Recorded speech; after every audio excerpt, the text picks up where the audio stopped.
तो आज की कहानी का शीर्षक है एक लड़की भीगी भीगी सी। बाहर बारिश हो रही थी और अंदर हरीश ये रोमांटिक गाना गा रहा था, हाथों में गरम गरम अदरक वाली चाय का प्याला, रात का सन्नाटा और हमदम का साथ। शायद इसी को जन्नत कहते हैं। खुद की सोच पर ही सपना मुस्कुरा दी। हरीश वाकई बहुत अच्छा गाना गाता था। उसका गाना मोहल्ले को और और भी ज्यादा खुशनुमा बना रहा था। गाना समाप्त हुआ तो हरीश ने दाद की चाह में सपना की और देखा। सपना ने भी अपने खास अंदाज में उसके गाने की तारीफ की। यूं ही हंसी खुशी में दोनों चाय पी रहे थे, तभी सपना ने मजाक में हरीश से पूछ लिया कि ये गाना वो किस लड़की के लिए गा रहा था। उसने भी नाटकीय अंदाज में कह दिया, है कोई, तुम्हें क्यों बताऊं? वो वो मत बताओ, मुझे भी सुनने में कोई इंटरेस्ट नहीं है। सपना ने भी इतरा इतरा कर रहा तो हरीश की हंसी छूट गई। वो हमसे क्यों रूठ जाते हैं बार बार कि उन्हें मनाने में हमारे आंसू बहते हैं हजार बार। हरीश ने उसे मनाने के लिए जोड़ तोड़ कर शायरी बना ली। उस पर सपना ने भी अपनी तरफ से जोड़ दिया। बड़ी बड़ी ही फालतू शायरी करते हैं आप, ऐसे ही बस कुछ भी कहते हैं आप। सपना के इस शेर पर दोनों खिलखिलाए कर हंस पड़े और फिर बातों में मशगूल हो गए। तभी सपना उठी और अचानक ही नीचे की ओर भागी और गार्डन में जाकर भीगने लगी। हरीश उस ऊपर से ही उसे भीगते देख रहा था। सपना को बारिश कितनी पसंद है उसे अच्छे से पता था, तो रात होने के बावजूद उसने उसे भीगने से रोका नहीं। जी जी भर के भीगने के बाद सपना ऊपर आई तो हरीश उसे देखकर फिर गुनगुना उठा, एक लड़की भीगी भीगी सी। सपना ऐसे ही गीली उसके सामने चेयर पर बैठ गई। नीचे बारिश में हंसते हुए नाचने वाली सपना अचानक ही गंभीर हो गई। उसे बीमार होने का कोई डर नहीं था। हरीश ने उसे कपड़े बदलने को कहा तो वो बोली, हरीश, अब तुम जब तक मुझे उस लड़की के बारे में नहीं बताते, मैं ऐसे ही सारी रात यहाँ गीली कपड़े में बैठ रहूंगी। मैं अगर बीमार पड़ गई तो याद रखना, इसके भी जिम्मेदार तुम ही होंगे। ये बात सपना सीरियसली बोल रही थी। हरीश सपना के उसके प्रति पागलपन से अच्छी तरह वाकिफ था। सपना को समझाने की गरज से उसने कहा, सपना, मैंने तो मजाक में कहा था जान, तुम्हें चिढ़ाने के लिए मैंने ऐसा कहा था, वरना तुम तो मुझे बचपन से जानती हो। मेरी जिंदगी में अब कोई नहीं है और ना कोई कभी होगा। तुम आज फिर से बहक रही हो। मैं बहक रही हूँ? मैं क्या, मैंने तुम्हें रंगे हाथ नहीं पकड़ा था? रूही के साथ बोलो। सपना और हरीश बचपन के दोस्त थे। कॉलेज में उन दोनों की दोस्ती रूही के साथ हुई और वो भी उनकी बेस्ट फ्रेंड बन गई। हरीश और रूही एक दूसरे को चाहने लगे थे। सपना ये बात जानती थी। हरीश सपना को बस अपना बेस्ट फ्रेंड ही समझता था, मगर सपना उसे बचपन से प्यार करती थी और उसके साथ ही शादी करना चाहती थी। सपना हरीश के प्रति पागलपन की हद तक पचेसवी थी। वो हरीश को कभी किसी लड़की के साथ नहीं देख सकती थी। रूही के साथ भी हरीश अगर ज्यादा बात कर लेता था तो वो बिदक जाती थी और 2 दिन 3 दिन तक उनके साथ बात नहीं करती थी। फिर हरीश के बहुत मनाने के बाद ही मानती थी। अब ये हमेशा की बात हो गई थी।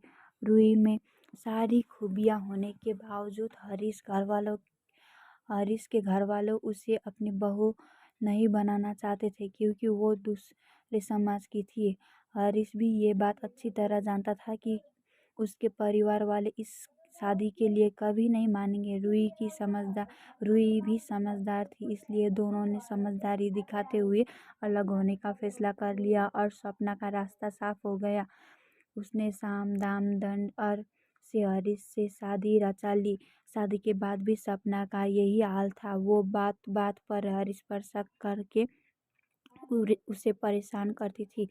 हालांकि वो हरीश का बेहद ध्यान भी रखती थी। उसके मुंह से निकलने से पहले ही सपना हर बात समझ जाती थी। हरीश भी छोटी से छोटी ज़रूरत के लिए सपना पर ही निर्भर था। सपना ने घर भी बड़े ही अच्छे तरीके से संभाला हुआ था। ऐसे ही जिंदगी चल रही थी। एक दिन ही हरीश को रूही का फ़ोन आता है। वो उससे मिलना चाहती थी। ये एक फ़ोन हरीश और सपना की ज़िंदगी में तूफान खड़ा कर देता है। हरीश और रूही एक रेस्टोरेंट में मिलने का तय करते हैं।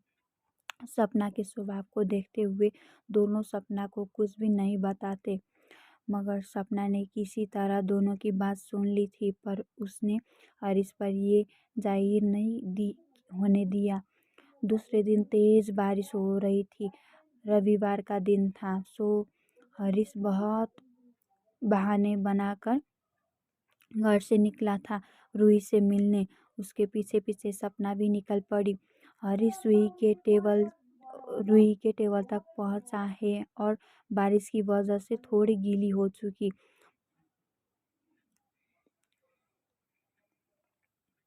रूही को देखकर धीरे से गाता है, एक लड़की भीगी भीगी सी।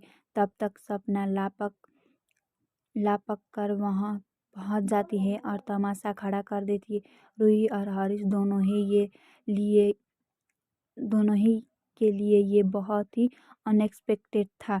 रूही अपमान की आग में झुलसती हुई वहां से निकलने की कोशिश करती है तो सपना उसे थप्पड़ जड़ देती है।